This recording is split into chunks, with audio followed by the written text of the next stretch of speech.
close till I get up. Time is barely on our side. I don't wanna waste what's left.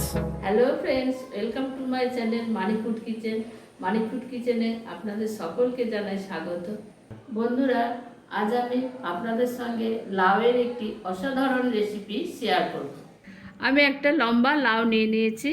এবার লাউটা কচি কিনা নখ দিয়ে দেখে নিলাম।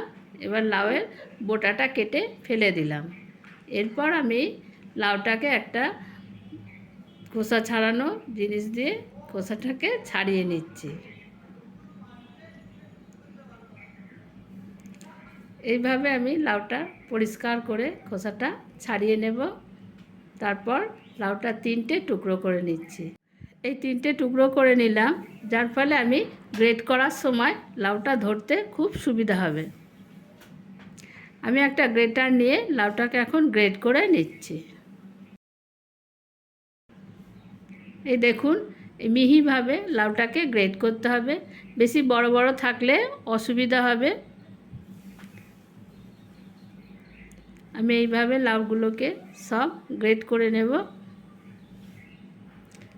লাউগুলো সব গ্রেট করা হয়ে গেছে। এখন লাউটা থেকে আমি জল চেপে ফেলে দেব আর একটা পাত্রে আমি রেখে দিচ্ছি। দেখুন লাউটা থেকে কত জল বেরোচ্ছে।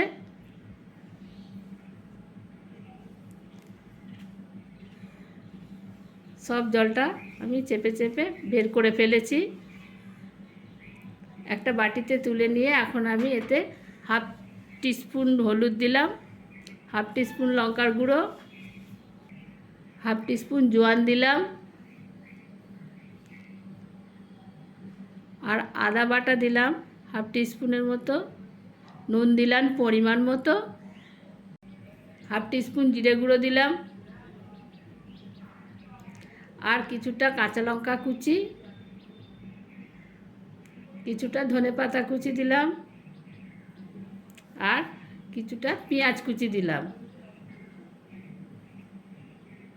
এইবার আমি একটা ছোট বাটির হাফ বাটির মতো বেসন দিয়ে দিলাম। এবার আমি এটা মেখে দেখব, যদি আর একটু লাগে তাহলে পরিমাণ বুঝে দেব। আর একটু বেসন লাগবে, আমি পুরোটাই দিয়ে দিলাম। তাহলে আমি এই লাউটার মধ্যে প্রায় হাফ বাটি বেসন দিয়ে দিয়েছি। এবার আমি এটাকে খুব ভালো করে মেখে নিচ্ছি। এবার এইগুলোকে আমি একটু গোল গোল করে কোপ্তার মতো করে নিচ্ছি।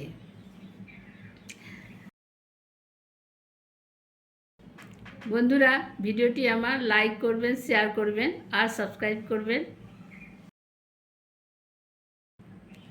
এইভাবে আমি সব কোপ্তাগুলোকে তৈরি করে নিচ্ছি। এবার কড়াইতে সাদা তেল দিয়ে দিলাম। তেলটা গরম হয়ে গেছে। এখন আমি কোপ্তাগুলোকে ভেজে নিচ্ছি। খুব বেশি একসঙ্গে দেব না, অল্পটাই দিয়ে ভাজবো।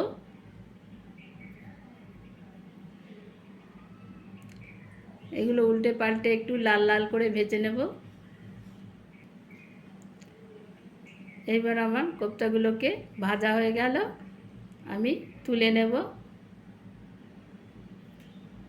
আমি একটা পাত্রে তুলে নিচ্ছি কোপ্তাগুলোকে। পরের কোপ্তাগুলোকেও আমি এইভাবে ভেজে নেব। দ্বিতীয়বারেও কোপ্তাগুলো আমি এইভাবে ভেজে নিচ্ছি। এইবারে আমি সবগুলো একসঙ্গেই দিয়ে দিয়েছি।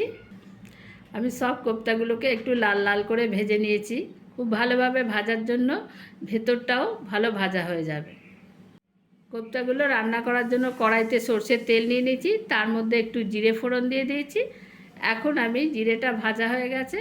এখন এর মধ্যে আমি কিছুটা পেঁয়াজ বাটা দিয়ে দিলাম। একটার মতো পেঁয়াজ আমি বেটে রেখেছিলাম, সেটা দিয়ে দিলাম।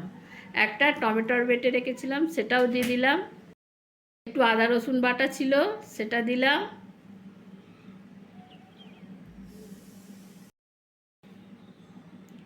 খুব ভালো করে নেড়ে চেড়ে এর মধ্যে আমি হাফ চামচের মতো হলুদ গুঁড়ো দিলাম, হাফ চামচ দিলাম লঙ্কার গুঁড়ো, আর হাফ চামচ জিরের গুঁড়ো, আর ধনের গুঁড়ো দিলাম 1/2 চামচ। এইবার মশলাটাকে খুব ভালো করে কষিয়ে নিতে হবে।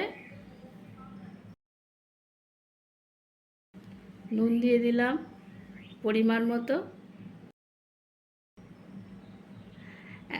1 চামচের মতো চিনি দিয়ে দিলাম। কোপ্তা একটু মিষ্টি মিষ্টি হলে ভালো লাগবে। 100 গ্রাম ফ্যাটানো টক দই দিয়ে দিলাম। এই দইটা দিয়ে খুব ভালো করে মশলার সাথে মিশিয়ে নেব। মশলার সঙ্গে ভালো করে দইটা মিশিয়ে নিয়ে আমি এর মধ্যে দইয়ের বাটিটা ধোয়া জল একটু দিয়ে দিলাম। অল্প একটু ধনেপাতা দিয়ে দিলাম। এইবার মশলাটাকে খুব ভালো করে মিশিয়ে নিচ্ছি। মিশিয়ে নিয়ে নেড়েচেড়ে সামান্য একটু জল দিয়ে মশলাটা নেড়েচেড়ে এবার আমি ঢাকা দিয়ে দেব। এবার ঢাকাটা খুলে দেখছি তেলটা ছেড়ে এসেছে। এবার আরেকটু নেড়েচেড়ে নিয়ে তারপর আমি এর মধ্যে কোপ্তাগুলোকে দিয়ে দিচ্ছি। কোপ্তাগুলো দিয়ে মশলাটা ভালো করে মাখিয়ে নিচ্ছি। এবার একটু জল দিয়ে আবার ভালো করে নেড়েচেড়ে মিশিয়ে নিলাম।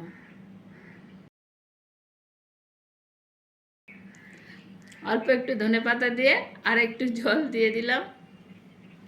দিয়ে এবার ঢাকা দিয়ে দিলাম। কোপ্তাগুলোকে নরম করে নেব। তারপর একটু ঘি দিয়ে দিচ্ছি আর গরম মশলা দিয়ে নামিয়ে ফেলব। ভালো করে নেড়েচেড়ে ঘি আর গরম মশলা দিয়ে ভালো করে নেড়েচেড়ে নিই। কোপ্তাগুলো নরম হয়ে গেছে, এইবার নামিয়ে ফেলব। আপনারা এইভাবে বাড়িতে লাউ দিয়ে বানিয়ে খাবেন, দেখবেন কত সুন্দর লাগে। বন্ধুরা, ভিডিওটা অবশ্যই একটা লাইক করে দেবেন। দেখুন কত সুন্দর তৈরি হয়েছে লাউ দিয়ে।